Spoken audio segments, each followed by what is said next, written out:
आम्ही सगळे औरंगाबादचे लीडर मिळून हा हॉल कसा भरेल याचा आम्हाला विचार पडायचा. आम्ही एकमेकाच्या तोंडाकडे बघायचो आणि आता आज हा विचार आहे कुणाला कुठं कुठं बसू.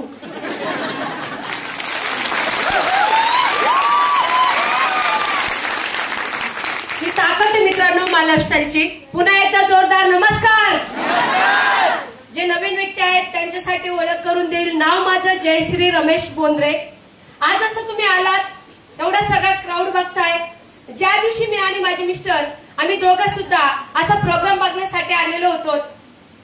जेव्हा 45 मिनिटं प्लॅन झाला तर ह्या प्लॅन मध्ये सांगितलं गेलंय कमीत कमी 1200 रुपये आणि जास्तीत जास्त 2,10,000 रुपये.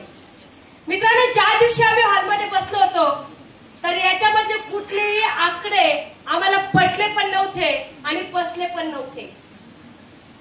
तुम्हाला पटले का? पटले का? जोरात बोला. पटले का? हा. कारण बघा मान हलवली ना तर 1200 भेटत नाही, 2,10,000 भेटत नाही. पैसे बोललेली भेटतात की मान हलवलेली भेटतात? मग बोललं पाहिजे की नाही? 1200 रुपये आठवडा तो ठीक आहे, तो तुम्हाला पटला असेल. 2,10,000 पटले का? आम्हाला सुद्धा पटले नव्हते. आम्हाला पण असं वाटत होतं असं होऊ शकत नाही आणि असं शक्यच नाही असं आमच्या डोक्यामध्ये होतं. आणि असं वाटायचं औरंगाबाद मध्ये 4 बाजूने MIDC आहे आणि एवढे MIDC मध्ये लोक काम करतात. जर या बिझनेस मध्ये एवढे पैसे जर भेटले असते ना तर तिकडे सगळे लोक इकडेच आले असते. हे लोकांनी तिकडे काम कशाला केलं असतं असं आमच्या डोक्यात विचारायचं. तुमच्या येतोय का? Same to you. म्हणजेच काय तुम्ही या स्टेज पर्यंत येऊ शकता. हा. तर जेव्हा मला सुद्धा वाटत नव्हतं मित्रांनो की खरंच अशा काही गोष्टी होऊ शकतात का. पण ज्यांनी मला हॉलमध्ये आणून बसवलं होतं त्या व्यक्तीने मला त्यांचं इन्कम दाखवलं आणि त्या व्यक्तीने मला चेक पण दाखवले. आणि सगळ्यात महत्वाची गोष्ट बघा बिझनेसच्या आधी मी आणि माझे मिस्टर छोटे मोठे काम करत होतो. ज्या दिवशी माझी क्लोजिंग केली गेली होती त्या दिवशी मला विचारलं होतं जर तुम्हाला आज बिझनेससाठी तुमचा नाकार आहे आज आम्ही मान्य करतो. पण माझे मिस्टर त्यावेळेस माझे मिस्टर आयटी वेडर होते आणि मी सुद्धा चाटे कोचिंग क्लासेस मध्ये मी 3 वर्ष मी झाडू पोछाचं काम केलं आणि मी स्वयंपाकाचं काम पण मी करत होते. मी पोळ्या लाटायचं काम करत होते. आणि त्यावेळेस जेव्हा माझी क्लोजिंग केली गेली त्या दिवशी मला सांगितलं गेलं आज तुम्ही काम करताय, आज तुम्ही लोकांच्या घरी जाऊन स्वयंपाकाचं काम करताय, एक दिवस तुम्ही तुमच्या मुलीला सोबत घेऊन जाणार की नाही जाणार. मित्रांनो हेच उत्तर होतं त्या दिवशी. आणि त्यांनी माझ्या डोळे टाकून मला सांगितलं जर तुम्ही तुमच्या मुलीला झाडू पोछासाठी किंवा स्वयंपाकासाठी जर तुम्ही घेऊन जात असेल तर तुम्ही विचार करा हा बिझनेस केला पाहिजे की नाही केला पाहिजे. मित्रांनो सगळ्या गोष्टी बाजूला ठेवल्या आणि एकच विचार डोक्यात आणला की हा बिझनेस आपण करून बघूया. कारण मला इथं 3 गोष्टी आवडल्या होत्या. सगळ्यात महत्वाची गोष्ट इथं वयाची अट नाही आणि सेकंड गोष्ट मित्रांनो जी मला जास्त आवडली होती इथं शिक्षणाची अट नाही. आणि त्यावेळेस मला कळालं जर वयाची अट नाही, जर शिक्षणाची अट नाही आणि जर फक्त बोलण्याने पैसा भेटत असेल. मी तर एक लेडीज आहे, मला चांगलं बोलता येतं की नाही येतं. इतर बोलण्यापेक्षा कामाचं बोलून जर पैसा मिळत असेल तर बोललं पाहिजे की नाही बोललं पाहिजे.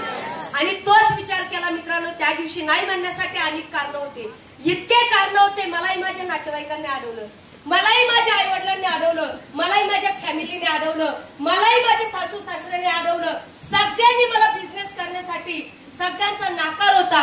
पण मी एकच विचार केला मी आज काम करते माझ्या मुलांसाठी. जर काही गोष्टी लागल्या जी लोक मला आज नाकार देतात जी लोक मला सपोर्ट करणार का?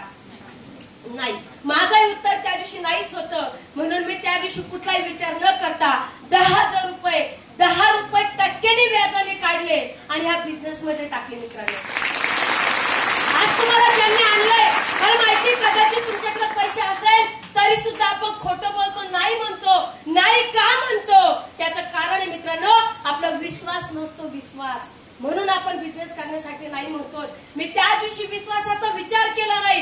एक तर बिझनेस होईल आणि नाहीच झाला तर 10,000 रुपयांनी मी काही रस्त्यावर येणार नाही हा विचार मी केला आणि मी या बिझनेसला जॉईनिंग केलं. मित्रांनो ज्या दिवशी जॉईनिंग केलं लोकांना सांगायला गेलो खूप सगळ्या लोकांचा नाकार पण आला आणि खूप सगळ्या लोकांचा होकार पण आला. होकारामध्ये पण कार बघितली, नाकारामध्ये पण कार बघितली.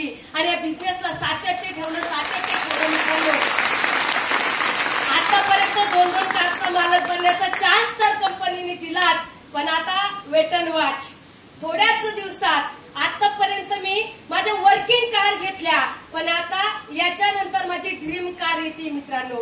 तर मला तुम्हाला एकच सांगायचं की का केलं पाहिजे मला नेमकं स्वतः विचार करा.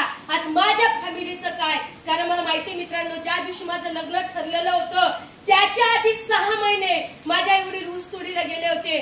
6 महिने माझ्या आई वडिलांनी ऊसतोडी केली आणि नंतर माझं लग्न केलं होतं मित्रांनो. आई वडिलांची परिस्थिती डोळ्यासमोरून बघितली होती आणि या परिस्थितीला तोडायचं होतं, गरिबीला तोडायचं होतं, म्हणून हा बिझनेस जॉईनिंग केला मित्रांनो.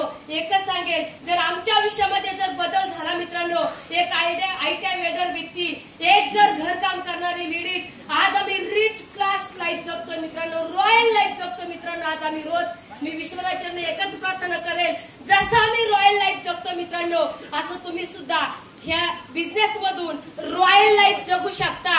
फक्त एक डिसिजन घेण्याची गरज आहे.